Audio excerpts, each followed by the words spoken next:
Good evening. This is the Year of Magical Learning, the YOML podcast. So today we are on this Reflection 228, and we want to talk about the Marshmallow Test.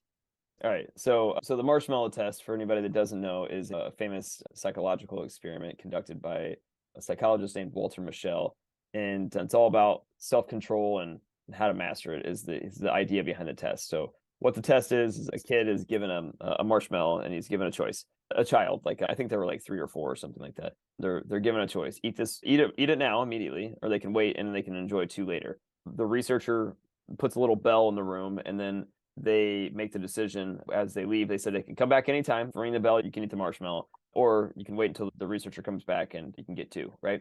So this little bell is basically kind of like a tap out, essentially. I'm ready to eat, I can stop this thing at any time kind of thing. So then they leave the room with the marshmallow, staring at the kid, and it's basically a test of willpower and self-control. How long can they hold out? Or what are they going to do? Are they going to save it? Are they going to wait? Are they going to eat it right away? Are they going to ask for more? Anyway, that's the whole test, right? So it got me thinking a lot. I actually first heard about this particular psychological experiment way back toward the beginning of this journey at a book called The Biggest Bluff by Maria Konnikova. That was the book about her life trying to become a poker player. Yeah, less certainty, more inquiry. Yeah, Yes. And she actually studied under Walter Mischel because she was a clinical psychologist, or she was a trained psychologist as well. And she studied under Walter Mischel, and she mentioned, the famous marshmallow test guy, like was what she'd always tell people. And I was like, what does that mean? Anyway, I had actually saved this book and put it in my anti-library after finishing Maria's book years ago. And I don't know, I kept seeing it over and over again every time I'd go back to my wish list, and I'd always be like, I don't really want to read that, but I kind of do. And then I don't know, for whatever weird reason, I finally pulled it off the anti-library shelf like 2 years later, and I was like, all right, let's dive into this and see what we learn, right? So here's what I learned. Started this off with the question is when to ring the bell. This might be the most important question we face every single day of our life. In all seriousness, it might be, because we're presented with choices all day long as to whether or not we want to engage or not engage, or we want to hold off and look to the future or something along those lines, right? That is the moral dilemma of almost everything that we do. Do you want to just do what you want to do now, or do you want to wait and see what the future holds, potentially, if you can hold out willpower? That's the dilemma that every human is tested with every single day. So the question then becomes is, when do you ring the bell, right? Is really the question that I was asking myself after I finished this book. And after going through this whole entire thing and putting my thoughts together for this reflection, I decided it's not really the right question of when to ring the bell. I think it's more of a, why do you ring the bell? And here's what I mean by that. This might be the most important lesson I've learned on this entire journey, and that's the idea of tying your actions to meaning and purpose, right? When you tie your actions to meaning and purpose, it fully takes willpower out of the decision-making process, and it distills down your actions to a singular question. Does this align to my values and my purpose in life? If the answer to that is yes, then I do it. If the answer to that is no, then I don't, right? Like it's a very binary decision now with almost everything that I do, for the most part, when I engage my writer, I guess, and my conscious doing, self. So for my answer, it's not when would I ring the bell. It's not when to ring the bell. It's why would I ring the bell. So I would answer this question a little bit differently. And I've kind of talked to you about this before in the past, but here's my answer. 6 days out of 7 days, if I was that child and knew who I am now, right, sat down in that room and they were giving me this test of eat the marshmallow now or wait and get 2, or maybe you get more and continue to hold out. At 6 days out of 7 days of the week, I wouldn't eat any marshmallow. I wouldn't eat the first one they gave me or the second one. I don't care if they were like, hey, take it home, save it up, put it in a bank account, and build your marshmallow bank account. I don't care. I would just say, just give it to charity, give it to a homeless person or something like that. I don't want anything to do with your marshmallow. This is not what I want to do. That's because I'm very strict with my diet. I have a very strict diet anyway because I'm a celiac, but I'm really strict with my diet during the weekdays because I work out every morning. And I work out every morning because that's when I'm living for 2 with my daughter. So if I eat a lot of shitty food the night before, then I have a shitty workout the next day, and I have a bad sleep the night, and I don't get to be able to do the stuff that I want to do the next day, which is my conscious doing, which is aligned to my purpose and my values, is it not? And that's why I wouldn't eat the marshmallow. I mean, point blank period. It wouldn't even be a decision. It would just be like, I know how I'll feel tomorrow, and I'm not going to do that. And I could eat a whole bag of marshmallows if I wanted to, but I don't want to. But on one day of the week, I will. That day of the week is usually Friday night for me. Consciously don't usually work out on Saturday morning. Sometimes I play tennis almost every Saturday morning, but I don't really care how I feel necessarily when I'm playing tennis. That's just for fun for me on that Saturday morning thing. So on Friday nights, I'll usually indulge in a meal that I probably won't eat most of the, no, I won't eat that meal. I'll eat like, queso, and tacos or something like that are really going to fill my stomach up and not feel great after I eat it, probably a little fatty or whatever. I'll eat an extra little chocolate after that meal, and then maybe I'll dip into my non-dairy soy or oat milk ice cream or something like that. I really just don't give a shit on Friday nights. Saturday, this is for me to have fun. This is for my time to do whatever I want to do. So on Fridays, I just indulge myself, and I don't binge eat or something like that where I'm like shoving down a pizza and tacos and then ice cream and then whatever. I still don't overeat. I just don't really care what I eat necessarily during that time. So on that day, if you happen to put that marshmallow in front of me, I would be like, done, next, done, next, next. I would just keep giving it. The more they wanted to give me, I would just keep eating it as fast as I got it until I was satisfied. And I'd be like, okay, have a good one, and then I'd walk out of the room. So for me, it's really why do I eat or when do I eat that marshmallow, not and why I would ring the bell or not ring the bell for me personally, because this is all about aligning your life around conscious living, which is a very binary decision. It's either does it align to your values or does it not align to your values? And for me, that Friday night does align to my values because one of my values is play and have some fun and not take life so seriously, and all that other good stuff. So that is why I do that stuff a lot of the stuff is very strategically built in, into, not to say that I'm like only live a strategic life or something like that. I also put time to play in my life and just have fun and do whatever. The point is that the actions that I'm doing are consciously going in a particular direction or not. So that's my answer to when I would ring the bell or not. And, for me, like, it actually has distilled life and made it a lot simpler. If anything, it's probably the easiest thing you can do, to be honest with you. I don't even think about a choice anymore for the most part, right?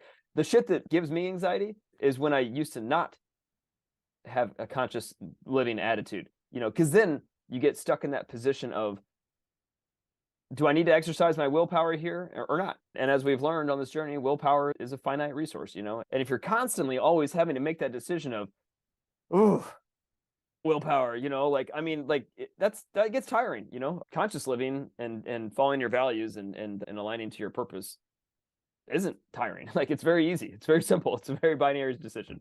So anyway, that's my reflection from this book. Love to get your thoughts. Why would you ring the bell or not, is the question. And love to get your thoughts overall on this one. Yeah, so I think overall, this is a really famous study. I mean, to me, there's a lot of things I disagree with in terms of the Marshmallow Test and the why self-control is the engine of success or whatever he says, right? And first of all, the self-control and the predictability of success is, first you have to determine and define what success is. But both you and I know success means different things to many different people. There could be millions of definitions of success. So one test could not definitively say self-control is the engine of success. To me, that is completely bogus. Okay, total bullshit. It's total bullshit. Total bullshit. Okay. Not only that, is it's predicting success on things like SAT scores, better social and cognitive functioning, a healthier lifestyle, and a greater sense of self-worth. Like these are things as defined by society. It's bullshit. I mean, it's still bullshit, even if you're predicting SAT scores and whatnot.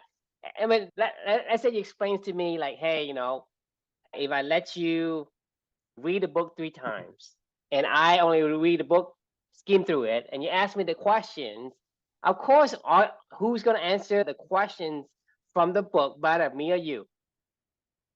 You mean a book that I read and you didn't read? I read, I skim it, maybe half-assed through it, and you test me on whatever the fucking book says, right?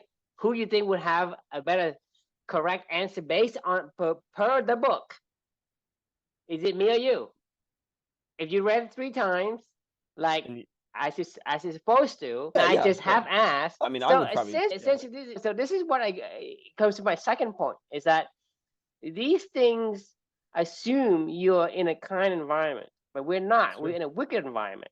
Meaning, like the SAT score to say, okay, you spend more time on this particular text, paragraph, whatever, and somebody asks you a question about it, of course you're gonna know the answer better than the guy who didn't want to even interested in it, right? So you predicting something, say, hey, you know these things because you've seen it 3 times. It's just a matter of repetitions of saying, okay, I've seen it, I've seen it, I've seen it. Self-control gives you the ability to say, hey, don't go play, don't play games, go look at the books, right? Look at the numbers. I mean, at the same time, you don't know shit.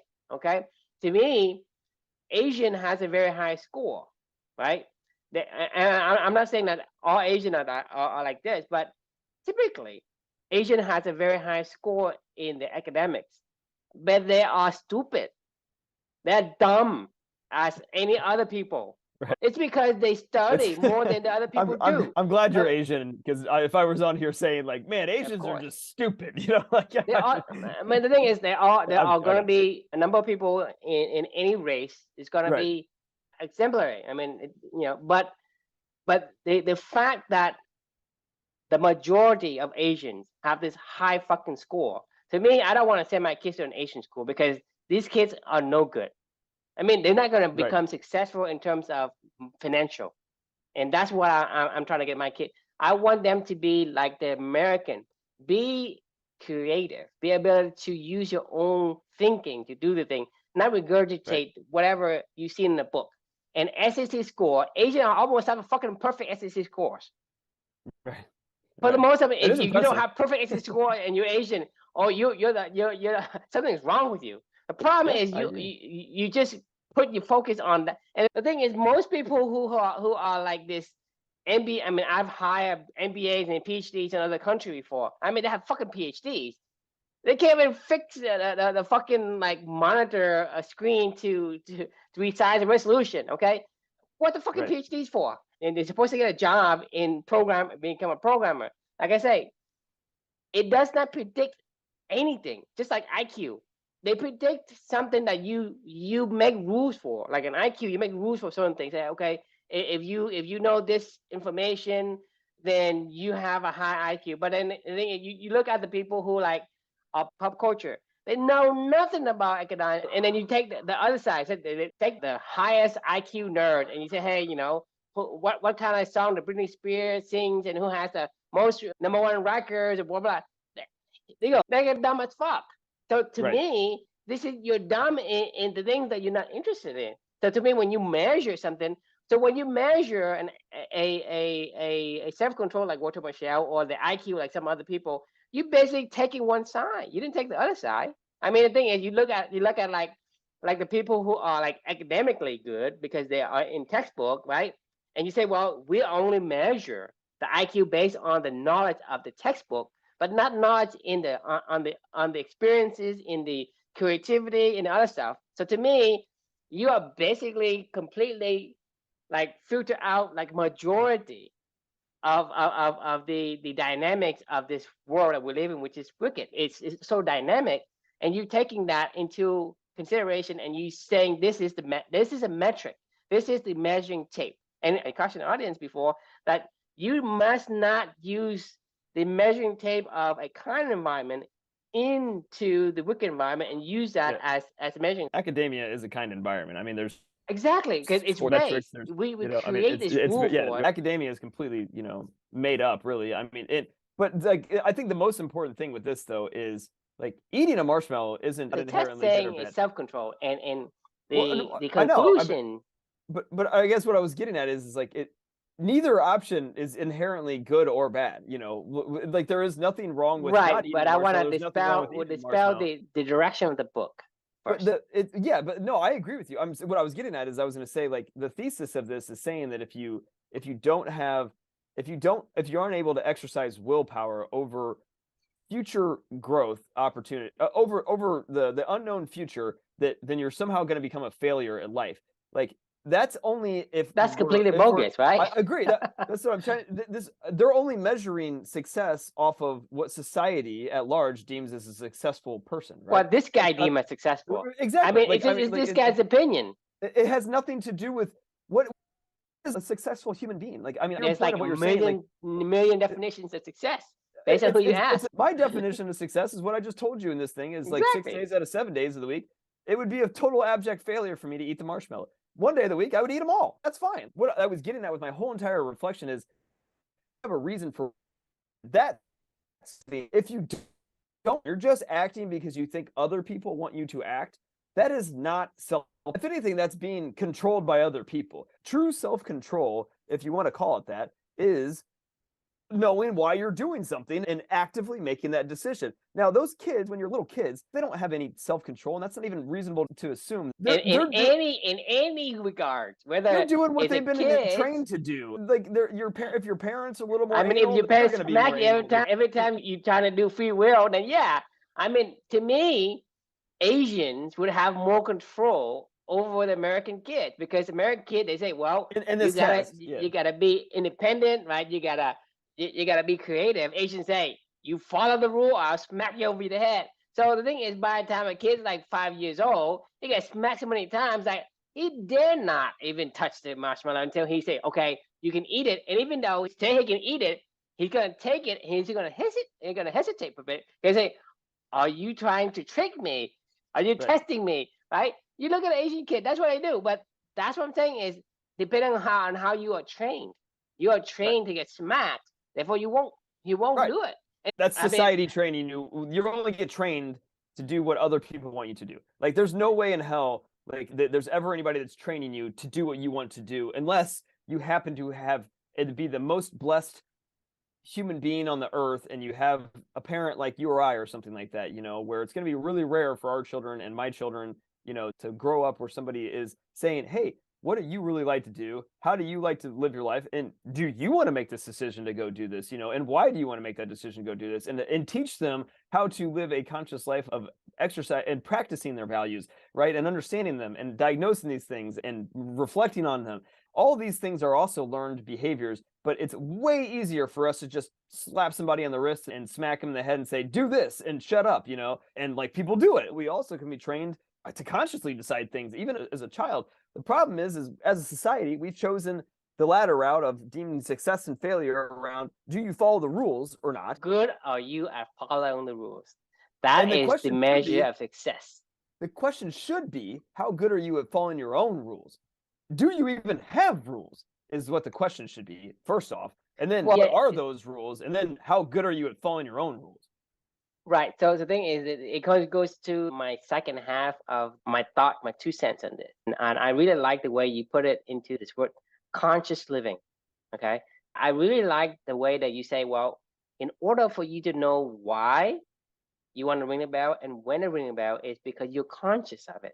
And to me, in my opinion, and for my personal self, that is the key because it's not about whether you do something or you don't do something. It's about, is there a reason why you do it, and there's a reason, a point in time where you need it, because it's like you're trying to guide your elephant in a direction, but then you as a rider yourself don't know where you want to go, or it's like debating on a topic that you have no idea what the topic is about, and you have no stance on anything. Right. I mean, it's so difficult to come up with excuses where it has no basis. So to me, that's required willpower because you're just trying to weather the uncertainty. Yeah, it's just. I can tell you this, right? This is an example of when I'm able to make decisions and stick to it. Because I told you, me and my family and my grandparents and my ancestor drink a whole lot of coffee.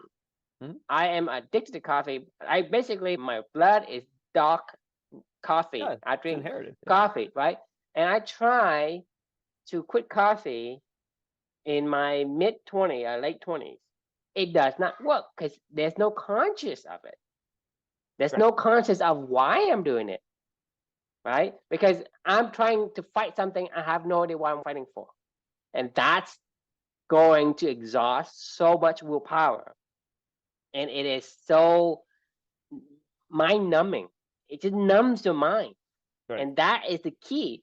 Because when I told you that I read the book Why We Sleep, and it's not even, I mean, the book isn't about why we don't drink coffee. I just found it was a connection point. Yeah. Inspiration from an exam in the book. And it just turned on my mind. So I'm conscious of it. And so when I quit coffee, I quit cold turkey. And it's the easiest thing I've done.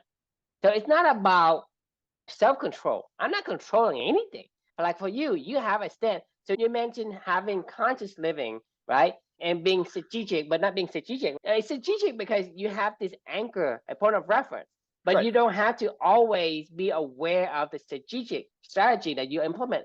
I'm making tree, like basically. It's a pretty easy tree. It's Like very I mean, easy. It's just like, right. are It, you conscious of the thing that you're doing? That is the only thing you need. The right. only thing that you will ever need to be successful. So successful to you is like, I did this because I wanted to, and I'm conscious that I want it. Versus, oh, I want to go left, but I don't really know. I don't even want a marshmallow 6 days out of 7 days a week. I don't want it. I don't want anything to do with eating gross sweets before I go to bed or whatever or anything like that. I don't want to do that. Like I don't. It doesn't align to that decision making tree. So it's not even a decision. The decision's not even a non-decision. It's like a route tree, right? For a wide receiver, they have a you go this way, the quarterback. You saw the defender goes that way. You break that way, the quarterback knows which way you're going, and Right. like you don't even need to have a play to run. It's not like I had to walk into. You could throw me into this experiment, and you could say, "Hey, here's the experiment." I would go, I don't want to play. Like like I mean, Right, because the thing I'll is, go. Yep. it goes back to the word conscious. Right. Are you conscious of what you are doing? Right. So that means when you are taking the marshmallow, you are conscious that you're doing it. To me, that's all that you need. There's Right. nothing else you need to justify yourself for. There's no say, hey, I have this, I have that. There's no such thing. As long as you're conscious, say, well, I don't need it. Well, you don't ring the bell. Oh, I want it. Well, you ring the bell. That is as simple as it gets. To Yeah. me, like I told you, I don't know how long ago. I think at least 2 years ago, right? That I read the book and quit Mhm. coffee. Right? It's not like I've struggled with it. It's not even a struggle. I'll give you an example of a struggle before this whole journey and before everything that we've gone through before I met you. Like I've talked to you before about gambling, right? And how I quit Hmm. gambling when I was like in my early to mid 20s. And I didn't like the way that I felt. I would always want that marshmallow. You know what I mean? Like I knew that I unconsciously was just draw in a weird way. We Because talk about this. you're not conscious. Right. Something else. But in a weird way, it was a beaver must dam kind of moment because I did love it. It did feed my soul. It gave me so much energy and emotions, and I could do it without even think. I was in a flow state when I would play, and flow state is good, but not when you don't choose it. Because this is when it goes back to getting in a flow state with something that doesn't really align with your life. You might end up like a Michael Phelps or something like that, where you just end up doing it because that's all you know how to do, and it did feel good. But then when you're done with it, you're like, oh God, like I don't know what to do, and I feel terrible, kind of thing. And now I don't know why I was ever doing it in the first place, and now I'm like just stuck in the middle of an island, and I can't get out of here, right? Well, in the gambling scenario when I was younger, it was more of a willpower situation, right? So I always wanted to play. Even when I knew that I shouldn't play, I always wanted to play. Like I would still every once in a while, after I would go to the casino or I'd gamble online. Thank God they banned gambling online when I was in my early 20s and it became illegal because like that was the easiest way to always get sucked back into, you have a couple drinks on a Friday night and you come back home from a bar and you're like, "Oh, all right, well, I haven't gambled in like a month, I'll play it for like $50. And before I know it, I'm, $1,000 in and, and doing my, hoodie up and, music playing and, a whole bottle of wine next to me and I'm on a 24-hour bender, and I don't even think about it, right? But it's like that was like reality, right? When I would do these things, and the biggest difference though is I did quit it and I did quit successfully, but it took me a long time and it was a lot of pain and heartache of that quitting, right? Like there wasn't a clean quit, right? I think A lot of willpower. go back to what I'm saying before. It's like when I quit my coffee back in my late 20s, it was very, very difficult. It was painful. It was like I went into withdrawal. I'm basically like a zombie. I basically entire week I can only operate Tuesday, peak on Wednesday, morning Thursday, and then on a Thursday afternoon and the rest of the weekend or whatever, I'm completely like useless. You can't ask me any questions and get an intelligent response. It was very hard for me to quit coffee in my late 20s. And I remember a very negative experience, very negative memory of that time, very hazy moment, hazy memory. And the feeling is very heavy and negative. Mm-hmm. And to me, based on what I've learned from that experience and the experience I quit 2.5 years ago, is the first one is I have no reason why I'm doing something. You just The didn't feel second right. one, I And you just have a conscious of it. I'm right, conscious of what I'm doing. I see it clearly. right. And so that's the thing is when you're fighting something you don't know and you don't know how to fight it, right?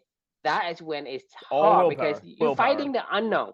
It's all You're willpower. fighting vapor in a Right. way. And it creates, the possibilities of different outcomes. Basically creates suffering. It creates suffering for you, right? It's because you say, well, I know I should quit, but I don't really know why, right? Yes. When people say, hey, if I go to you and I say, hey, Chris, let's try an experiment. I'm going to drive this sword through your heart, but believe me, it won't hurt. It's just a magic trick.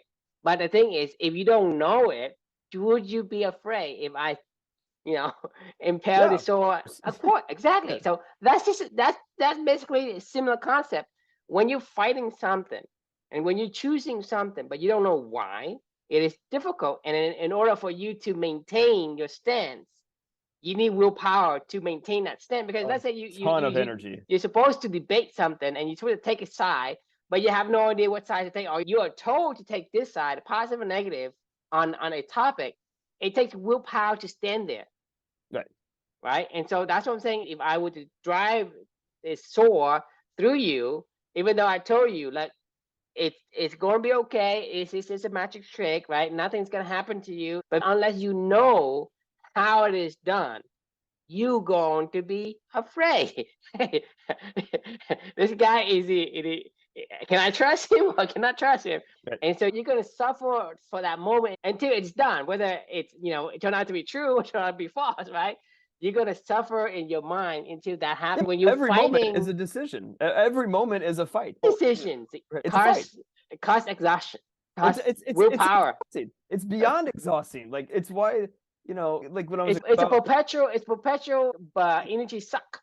you always have to make that decision over and over again where you're weighing the future versus the present. That's kind of what, we've talked about addiction before, and and how addiction can sometimes be a good thing, and it is, like, but we as a society label it as a bad thing. But if you're addicted to the right stuff, it's totally good. If you know why you're doing these things, like, totally good to do that stuff. But if you're doing the bad stuff where you're constantly having to make that cost benefit analysis of weighing the future and the present in every single moment of the day, of whether or not to drink coffee or to gamble, or whether or not to do this or to do that, like, or whether or not That's to eat so the, much it's so power much. consumption. It's so much. Like, I mean, I remember the last time that I ever gambled, it was one of my best friend's 30th birthdays. So I was 28, and it had been like a year since I had gambled at all. Really cut back like 100%. I didn't play online, I didn't do anything. I only would ever go to a casino if I happen to find myself out with friends or whatever, and they wanted to go to a casino. I was like, yeah, fine, I'll go with you guys. But I didn't want to be in that environment or anything like that. So I had already kind of taken it out of my life. It was one of my best friend's 30th birthday parties. He was 2 years older than I am. I was 28. And we went to this casino over a weekend in Southern Indiana. It's a really cool casino down there. I was there with my friends, and I'm like, all right, it's one of my best friend's 30th birthday. I'll have fun. I took out like $250 in cash to go gamble. This is just totally play money. It's like going to a concert. Like, you just spend $250 on a concert. If it's gone, it's gone. Not a big deal at all. That's how most normal people think of when they go gambling or something like that. That is not how I thought about it when I would gamble. So the night gets longer. We've all been drinking all night long. We're having a good time. There was like 3 or 4 couples of us down there, and everybody's ready to kind of call it a night. It's like 1 a.m. or something like that on one of the nights that we're down there. And I'm like, I'm up a little bit right now. I think I'll stay down here. And my wife is like, you sure? And I was like, yeah. We had only been married for like a year or two at that time, and I'm like, yeah, it'd be fine. But we'd been together for like 6 years. So I mean, she's known like me, like, I don't want to gamble, but I was like, I'll stay down here. It's fine, and she's like, okay, fine. So before you know it, I'm walking into like 7 a.m. in the morning, and I lost like $2,000, and I'm like, what the fuck happened? I literally don't even know. I like blacked out or something like that. Like in the middle of this whole, I'm like, how did this happen? Like, I mean, and I crawled into bed next to her, and that was the last time I remember gambling. Like, I don't even care. It wasn't like I was mad that I lost $2,000 or whatever. I've made plenty good money in my life, since I was like 24 or something like that, where I've made plenty enough money where $2,000 doesn't really register anything necessarily on my life scale. But like in my head, I'm going, I just wasted $2,000, and I'm up at 7 a.m. at one of my best friend's birthday parties while everybody else is nice and asleep and ready to go to breakfast in the morning. And I'm like, what the fuck am I doing? And this was my life every single day for many, Mhm. many years, where I had to actively fight that battle of whatever to do or to not to do. Like, and it's not even a battle anymore. Like, if you asked me to go do that exactly right now, I probably wouldn't even go to the casino. But if I did, like, I would say, that's fine. I'm just gonna sit over here and watch you guys gamble and let you guys watch you have fun. Like, and I'm good. Like, I'm just not even gonna play. There's been many a times when people have asked me to go to Vegas or, to go to a casino with them, or like, even just play poker for fun with friends. I'm like, no, I'm good. I don't want to these days now. Like, it's an easy decision now, right? I remember how exhausting that feeling felt like all the time, where I'm like, look, I make good money. I'm fine. I can waste money if I want to. There's nothing wrong with gambling at a casino until 7 a.m. with one of your best friends, but it was for me, and I knew it. It's exactly like eating a marshmallow, It was always a constant decision whether or not to eat the marshmallow or to not eat the marshmallow. And I'm glad I don't have to worry about that shit anymore, because it's not how you want to live your life. It's exhausting. Back to the keyword. Okay, I think this is very important. If you guys can understand what I'm trying to say, the keyword is conscious. Yeah, of course. When you're conscious of it, because when I'm conscious of my coffee drinking, right, I'm already made my decisions. So when this coffee comes, I don't even begin to process it. I say, well, it's not for me. Just like for you, like, oh, gambling is not for me anymore. I know my decision. I have already made it. I was conscious of it. I make my decisions. I've gone through all the analysis. I'm done. The decision is final. It is on this side.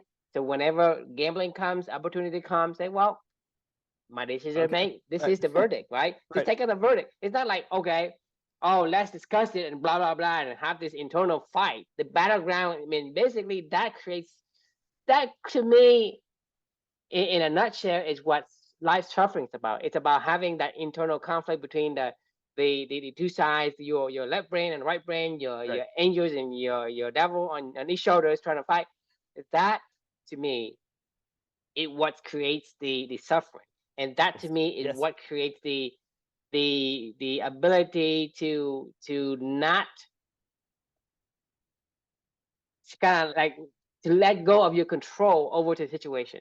So when you're conscious of something, you say, well, I have deliberated my verdict, and every time when a situation comes, I just take out the verdict and hand it to you. Say, well, this is the verdict. There's nothing to discuss. There's no willpower to be needed to do through all this process. So that's, to me, once you have it made, it is done and it's easy. So like it's this, because you're not struggling, because you never let the topic to start in the discussion at all. There's a side that you're dead on right, and there's another side effect to all this too.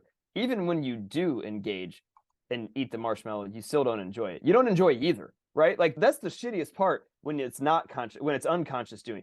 Neither one of them are enjoyable at that point in time, because you don't know why you're doing it either way. So like, gambling or not gambling to me was suffering at that time in my life, right? If I gambled, I suffered. If I didn't gamble, I suffered. It was a no-win situation, right? I couldn't enjoy either, options. I couldn't enjoy eating the marshmallow or not. So that's my point. It doesn't matter. I mean, neither one of you don't like it. Because you're gonna suffer if you do. You suffer, you don't.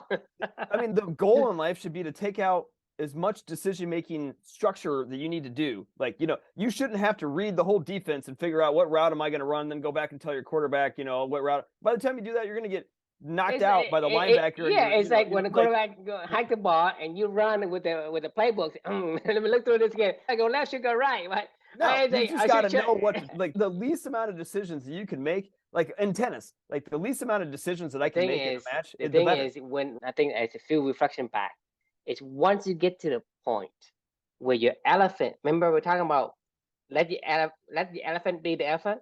Yeah, right. Yeah. When it's game time. When it's game time, the best player, they don't think. They just act, because the thing is, they just know when there's an open area, they go there. They don't think about it. There's no decisions. Right. There's no decisions, because the conscious mind, the writer, already deliberated and give a verdict to the elephant and say, elephant, execute this. When you go into this situation, you execute. So there's not a struggle at all, because it's instinctively, you just go, and that's the best players. The best, like, you look at all the quarterbacks, right? The quarterbacks makes it look so easy because they don't think about it. They just let the elephant does the work. What gets them sacked? They get the happy feet. They start dancing around. They take an extra split second or whatever, and they don't get the ball out. Get sacked all the time, fumbles, whatever. I mean, it's when you have to think, you're in trouble, right? That's the honest to God truth. Like I was just describing to you right now, I don't have to think about what I do most days. Now, if you threw some roadblock in front of me and like, okay, for instance, let's play out another scenario. This person at work that I inherited that, I won't name just because it's probably unfair, isn't a cultural fit with what we're trying to do with Club Any Light. Like, I was forced into a decision-making structure, right? With that, I could either engage and completely, have to make a decision every single time that I interacted with this person or didn't interact with this person, or I could say, you know what, like cut it off completely because my focus is over here, and if this ever starts to overweigh that, then I'm just gonna leave because like that's not like I don't want to be that person that's fighting that other person. She's not a bad person. She's just a person Not that the right doesn't fit. align with yeah, she's not the right fit, right?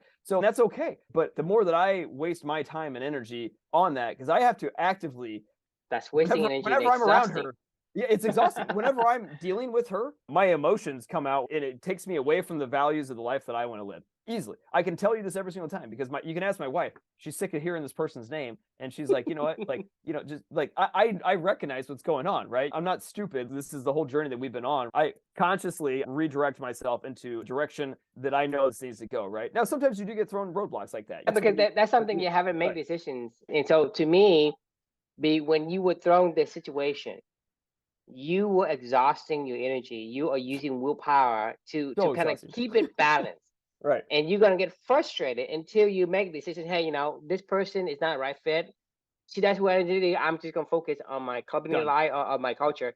Your suffering and your frustration starts to reduce. It's When gone now. I don't care anymore. because you make the decision and you constantly make the decision to say, well, this is important to me on this end. Whatever she's doing, it doesn't matter because she's not the right fit. I'm not gonna try to incorporate into her team. I'm not gonna change her. And then like you have made the decision. Once you do that, your suffering goes away and Right. your exhaustion goes away because there's no internal battle between whatever it is you're trying to do, right? Because that's what our brain does. It explores all the possibility, and the possibility of colliding. That's great suffering. The more possibility that they of any outcome, the more suffering you will get. The more decision making you have to do in any outcome, Right, the because more you suffer. it could be like, hey, you won the lottery, like you have a bunch of money, you don't know how to safeguard it or Oh, whatever. it's like the lottery curse. I mean, that's a real thing. Like you say, When you could buy anything, you buy everything, and you're like, why do I want to buy any of it? Yeah, you suffer when you didn't win the lottery. You say, hey, I don't have Right. enough money, I can't do shit, right? And you can't decide, and you struggle, so you suffer. And then when you win the lottery, oh fuck, I have to pay all these taxes. Oh fuck, I don't know how to safeguard this thing. Right? You're suffering. It's not about, hey, do you have the money or not have the money? Do you have marshmallow or not have marshmallow? It doesn't. It only matters once you have constantly make a decision and render a verdict. Every time something comes up, you just hand the verdict. No fighting, no struggle whatsoever. Right. And that's what frees you from the struggle, from the suffering of this human life. I mean, human life, that's what it is. Because it doesn't matter, like I say, you can take the marshmallow and you eat it, and you feel bad. Say, well, maybe I shouldn't eat it. And then the one that you say, well, I don't want to take it. And then you say, well, I may have I could eat a marshmallow. I mean, yeah, like it's just a stupid marshmallow. Like, so either way, you suffer. Right. Either way, you struggle because whether you took the marshmallow or you didn't take the marshmallow, you will suffer. But you're going to be free, and you're going to be so liberated and energized because you are making a decision and you stick with it. This is a really important thing. It's why did you make the decision? Have a why as to why the decision. What core values align with who you're supposed to be. Like I say, Beaver must stand. Beaver can't be a lion. Don't try to be a lion. Say, hey, I want to be identified as a lion. I want to be identified as, a fox or whatever. If you're a beaver, right, that's what you must be. You cannot be something else. Right. And so these core values help guide you to a decision. And once your decision is made based on those natural core values, then whatever you do, you just hand the verdict and you're going to feel liberated. Because in any circumstance, you're going to suffer the one way or another. It doesn't matter if you took the marshmallow or not took the marshmallow. You're going to suffer. Yeah. And that's the thing is my wife does this is a similar thing all the time. It's like, she goes to buy something, like maybe the phone. She already bought the phone. The decision has been made, it's been paid for, it gets shipped, you're using it. and she's still looking at other phones if the decision she made was correct. Right. And so she is suffering. You never want to be in limbo, understand why you're doing Exactly. one way or the other, Exactly. Pick a side. pick a side and have a reason why. Pick a side and have a reason why. But Easy, debating something, when you didn't take a side, right? It's Right. hard to debate anything because you say, well, I don't know. So I can put myself right back in that. I know I can see it in my mind right now. I'm back in the casino, French Lick, Indiana at that time. And I'm sitting at the table with my friends. I'm like, I'm having fun. It's fine.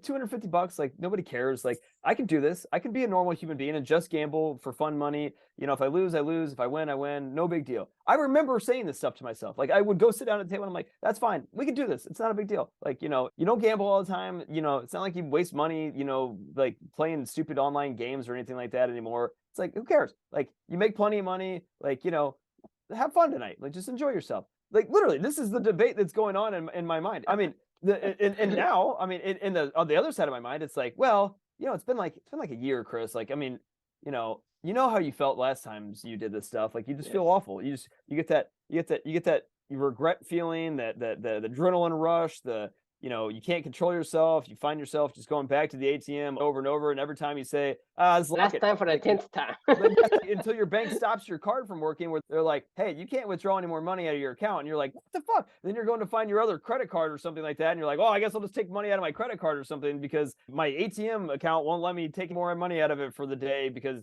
I need to call Chase and it's 7 a.m. and nobody will let me, like, I mean, this is when you have like problems, right? Right. But this is what I'm saying is, like, I know I can put myself back into that. If I have to debate myself in that moment, I'm always going to lose either way. Like, no matter what. Because if I said, you know what, just go back to the room all night long, I would have been sitting there with my wife going, why did I come back here? I really want to go down to the tables and play. I'm fine. Like, I don't play ever. Like, I just want to go play. Like, let me go play. Let me have fun. Like, let me enjoy myself. And then I'd just be angry at her. And it's just a no-win situation. Remember yesterday you asked, when is the right time to fire somebody? The first time you think of it. I'm starting to really like that idea, like about everything, it's like whenever you feel something. Because the thing is, if you have to use willpower to sustain something, eventually that willpower is going to go away, and that's going to happen. Exactly. So the more willpower you have, the longer you're going to prolong the situation, but it will eventually trigger, and it will go when eventually it will happen. Eventually, that's the point. So when you are fighting internally among yourself, right? Eventually, you're going to be in that situation where you're not in control of whatever it is, because it's relying on how much willpower on one side or another. Because one time, they decide to say, hey, we should continue to play. On the other side, we should quit or whatever. Decided on, like, let's say when you quit, is it because the ATM refuses to give you money, and that gives you an arsenal to fight the other side, and you won temporary for that side, so that way you stop, and then something else come back. So you always go back and forth until you, as a writer, decide, look, I have consciously looked at all these things, and based on the decision tree that we created on a framework to make decisions, I say values, this is not what we should be doing. And this is fine now. You give it to the elephant say, well, the guy upstairs said no. Right. Pretty much. That's exactly right. Because like it's like you say, hey, the guy upstairs say no. There's nothing to debate. Throw me any reason. I'm not telling you your reason is not justifiable. I say, look, the guy upstairs say no. So I don't care what reason you give me. The discussion is gonna stop. The angel, you're not like bouncing back the ideas, or you're not volleying the idea like a tennis player. I look at it as like you filter it through a value filter. We've done this before. We do this for company stuff. I mean, that's what this meeting is, right? And the intention of the 7th generation committee meeting was, if we have a decision, we filter it through our values of company, and we decide, is this a yes or is this a no? And we've done this multiple times. We do this almost every night now when we do this YOML podcast in a lot of ways, because we're either reinforcing, yep, go this way, or nope, don't go that way. But like, at the end of the day, we made this conscious decision of company at the very beginning of all of this stuff. When we said, like, look, we either go this way or we've done it now multiple times where we've completely changed directions. We're like, this is not going the way that we wanted it to go, and it's not aligning to our values. we're going to stop this and we're going to go and we're going to keep going that way. How many times have we done that now? At least like 10, I feel like at least 5 to 10 times in different Yeah, at scenarios. least. Like, that's totally fine. That's got us where we're going, and it's going to continue to get us to go where we go. But you and I guarantee if this was a traditional just partner collaboration where we got together to start a business, if it was just Sport Pass, like we got together to start at the beginning of this, we would be long gone from working with each other. I can guarantee that. We would have had to have made a decision. Do we go, no go? Do we go, no go? Do we start, do we stop? Do we start, do we stop? We would have had to make, eventually we would have gone like, is this really worth it anymore? But that's never been what we've been doing, and it was never the intention ever from the jump because of how this whole entire relationship started, right? If we had just got together to work on a project at the very beginning of this, do you think we would still be working together? We don't know where things are going, right? We have no idea the direction that each of us have in mind, right? What we imagine. So I Right. think it's going to be clear to each of us that the path might divert very early on. 3 months, you can tell, because it's one of those things where once the decisions, because the thing is, I think it's the indecisions that cause the exhaustion. Once you exhaust something, it's harder to maintain any kind of momentum. Decisions Right. is very exhausting. So that's why I'm saying is, in my experience, and I've gone through so many of these now that I'm very convinced that you need to make decisions. To me, just make fucking decisions. Just Right. start going, and then you fix it as you fly. Use your values as your compass Right. as you fly. But like I said, let's say you driving. The thing is, think of us driving a car down the street, and there's no brake, there's no accelerations, right? It's gonna go at a constant speed, like at 30 miles an hour, and you have to make a decision to turn left, turn right, go straight. You have to make decisions. You cannot not make decisions. Right. Just make one and adjust. And to me, that is going to be the best possible, optimal for you to utilize your willpower, because otherwise if you don't know, it's going to create a lot of those exhaustions, and exhaustions creates. If I could go back and redo my whole life, right? Like, back to when, like, because we talk a lot about, a beaver must dam, right? Meaning if there's something that's just compelling you to do and you enjoy doing it, then do that because you're meant to do that. Knowing what I know now and knowing the journey we've gone down, and this is just a total hypothetical, if I would have known that when I first started playing poker when I was like 18 years old and I found that love, but I also knew this other stuff as well, I might actually be a professional poker player right now because I probably would have been able to manage like, how I was making those decisions in those moments and been able to continue to say, well, you do love this. Like, because I still do love poker. Like not gambling. I don't love gambling, but I love poker.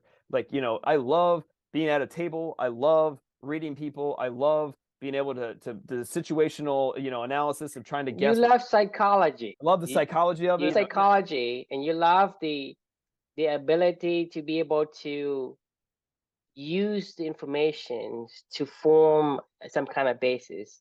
Right. That's like discovery, okay? Yeah. And to problem solving. me, that is what you're attracted to, because poker, in a way, utilizes psychology as part of the ingredients in the game. And in order for you to get the ingredient, you have to be part of the game. And so that's where the blindness comes in, because you're blind to the fact that this is covered in this array of different rules and games and gambling. But Right. you're addicted to the ability to psychologically profile somebody, figure out are they bluffing, figure out what kind of chances you get, all the psychology, all the thrill that comes with it, and you are attracted to that, but not attracted to the other aspect. And that's where the blinding comes in. Without having the values to guide you, Right. you can only have the ability It was to just my elephant running wild. you can like dream up whatever you think is possible, and it's limited because you don't have the core values to say, hey, based on this triangulation, that this is not what it seems.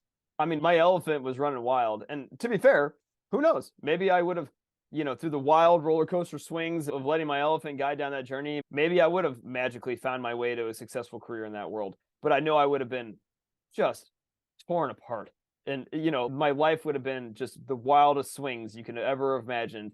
I would have been an alcoholic, chain smoking at a casino table all night long, anxiety, stress, sweat all day long, unhealthy, probably living by myself in Vegas or something like that right now. You know what I mean? Like nothing. I mean, Probably living by myself under the bypass. well, maybe he said I could have. You never know what could happen. I mean, maybe I'm, have $100 million in the bank or something like that, but I still would be lonely and miserable. Like either way, I know that would have been the outcome. But Yeah, because the thing is that the aspect of poker is in what you want, and that's going to right. turn against you eventually. Like you were saying before, the best time to find someone is when you think about it, because eventually, if you already have the thought of finding somebody, you're just using your willpower to keep from happening. You're just prolonging the inevitable. Here's a question for you. What happens when you want to fire somebody? You recognize you want to fire somebody, but you can't fire somebody. When you say you can't, why not? This is what's going on with this other person. I immediately knew first time that I met her, that's Mhm. it. She needs to go. I made the decision. I have the authority to fire people, but just doing my due diligence, asked somebody above me, like, hey, if I did this, would you support this? No, there was no rhyme or reason to this. It wasn't like I just knew that person is not a fit. It's clear. I mean, it's very Right. crystal clear. I mean, the thing But is, it's hard. It's hard to say, and we don't live by ourselves, so we can't really right, make decision based on that. But you can always lean towards the core values and say, this is how I'm going to approach it. So I'm gonna say, well, this is a person that's not the right fit. So I don't see a future of her in my team or in this culture group of ours. So basically, this is what it's gonna come to. totally isolated, on an island by yourself. Like that's what I'm doing. My point is sometimes you don't get to make the decision. Decisions. You Right, make right. decision not to have anything to. You make decision not to include her into the group based on your future image of let's say projecting 6 months, a year from now. Oh, she's not The even a picture part of you the have conversation. inside of that image. Therefore, you already made a decision, and it will liberate your mind. Yeah, yes, Because yes. if you say, "Well, I don't know," I'm gonna let the actual decisions to say ink or to give the signature or whatever, that isn't important. It's a decision of the mental. It's a Right. decision of the mind. Because regardless of you, like I say, as far as I'm concerned, or as far as you're concerned, ceasefire, right? That means you already made the decisions. Right. Regardless whether it's official or not official, to say, okay, somebody has realigned her with somebody else, whatever. But as far as I'm concerned, she's already not part of my team. Right. That decision has been made, and that is the most important one. The other one is just the Dealing, motion. just avoiding. What the other one just going waiting for the motions to carry. Right. It's nothing more, Yeah. right? Because that does not, because you're not struggling internally inside your mind, because that's mainly the struggle that we have. And to Well, me, we are. it does sometimes because you technically live on the same island as this person and you accidentally run into them every once in a while. You have to understand. This is why I say everybody that work for a company need to have a side personal project. Because the Mhm. thing is, like for me, I am a contractor, right? I go and I work for somebody. I work on a project. I don't give a shit what kind of politics they're in. It doesn't bother me. Right. It doesn't bother me because the thing is, I already make a decision that this is not what I want to, the company I belong to. But the moment that there are certain times where I'm taking a full-time position with a company, it bothers the heck out of me because this is company, this is my future. But you look at it from that perspective, a third person, it's no different of a situation whether I'm a contractor or I'm an employee. But because I have mentally decided that this is not what I want to be involved in, it doesn't matter. It doesn't matter who is nasty, who isn't nasty, or who is kind, or whatever.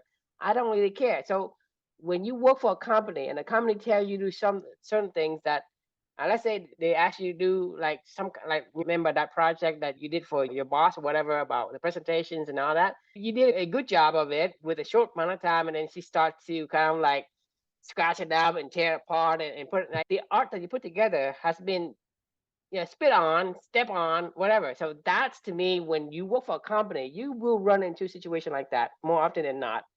Because that's the thing, is this is your whole life's work, it's your pride and joy. Right. Therefore, if somebody's gonna do that to you, it is very devastating to the spirit. That's why when you work for somebody, if you have a side gig where you personally are involved in a certain thing, it doesn't hurt as much because you're not like 100% invested into the work Right. that you do. Even if somebody spat on that, you still have, well, this personal thing of mine is still intact. I mean, it's not the worst thing in the world. But if Well, somebody were to take your baby that you just created and you right. put your heart, sweat, and tears into it, and then start to spit on it and trample on it and throw it in the trash, right? That kills any spirit. That's it. I totally agree. And that's a topic for another day. But I was going to say maybe the problem is none of us should work for somebody. That may be the problem. The way that we even Well, that, like you were saying, we work for don't have, yourself always. we ultimately, Right. you're supposed to be able to transition from where you are into where you want to be.